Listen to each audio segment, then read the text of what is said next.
Permutation and combination का बहुत ही classic question करते हैं। Let's go.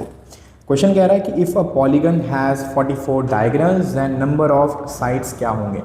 अब इसका कॉन्सेप्ट क्या है पहले इसको समझते हैं कि फॉर एग्जांपल अगर मैंने 3 पॉइंट्स लिए होते हैं तो 3 पॉइंट से मैं कितने स्ट्रेट लाइंस बना सकता हूँ। तो अगर मैंने 3 में से किसी भी 2 पॉइंट को सेलेक्ट किया तो वहाँ से मेरे को एक स्ट्रेट लाइन मिलेगा, जैसे कि ये हो गया, ये हो गया, ये हो गया। तो टोटल मुझे कितने स्ट्रेट लाइंस मिल रहे हैं? 3 स्ट्रेट लाइंस मिल रहे हैं एंड ये तीनों के तीनों मेरे साइड्स का काम कर रही है। यस और नो। अब अगर मैं 4 पॉइंट्स को कंसिडर करता हूँ, अब 4 पॉइंट्स में स्ट्रेट लाइंस कितने होंगे? 4 में से किसी भी 2 पॉइंट को सिलेक्ट करना, यानी कि टोटल स्ट्रेट लाइंस कितने मिलेंगे मुझे? 6।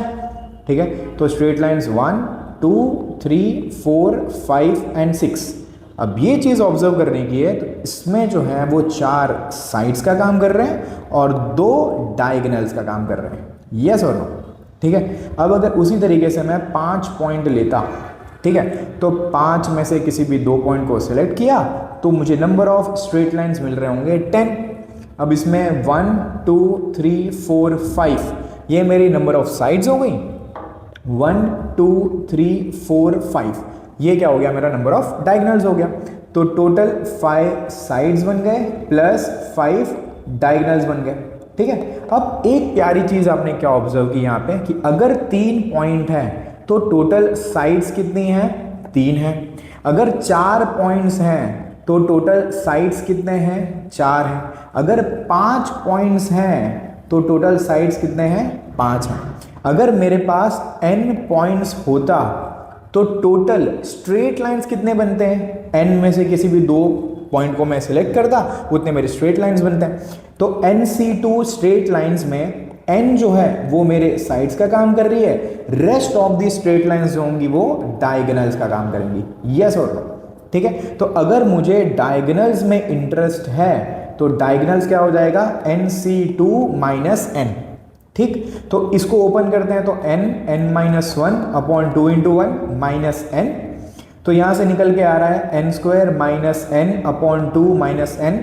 अब एलसीएम वगैरह लोगे तो n square minus 3n upon 2।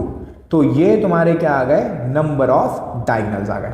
ठीक है, डायरेक्ट फॉर्मूला इसका यूज करेंगे अगर क्वेश्चन आता है तो नंबर ऑफ डायगोनल्स का मतलब n square minus 3n upon 2 directly आपको यूज करना है, जहां पे n क्या है? तुम्हारी नंबर ऑफ साइड्स है। ठीक है, अब हमारे क्वेश्चन में क्या बोला गया है कि भाई हमारे क्वेश्चन में बोला गया है कि कितने डायगोनल्स हैं सर? 44 डायगोनल्स हैं। तो इसका मतलब n square minus 3n upon 2 की वैल्यू कितनी है? 44। तो n square minus 3n equals to 88 हो जाएगा। 88 को लेफ्ट साइड ले आएंगे, n square minus 3n minus 88 equal to 0। अब ये क्वाड्रेटिक बन गई n के टर्म्स में, इसको सिंप्लीफाई करेंगे तो n square minus 11n plus 8n minus 88 equal to 0। I hope split the middle term आता होगा, क्लास 11 में हो यार। अब इसमें से n कॉमन ले लो, n माइनस 11 प्लस 8 कॉमन ले लिया, n माइनस 11। तो यहाँ से n माइनस 11 और n प्लस 8 इक्वल टू 0। तो यहाँ से n की 2 वैल्यूज आ रही है, एक 11 और एक माइनस 8। अब माइनस 8 तो नहीं चलेगा बिकॉज नंबर ऑफ साइड्स हमेशा कैसी होंगी सर? पॉजिटिव होंगी। तो n की वैल्यू कितनी होंगी? 11 आ गई। समझ में आया सभी को? तो इसके नंबर ऑफ साइड्स कितने होंगे इस पॉलीगन में? 11 साइड्स होगी। समझ में आया?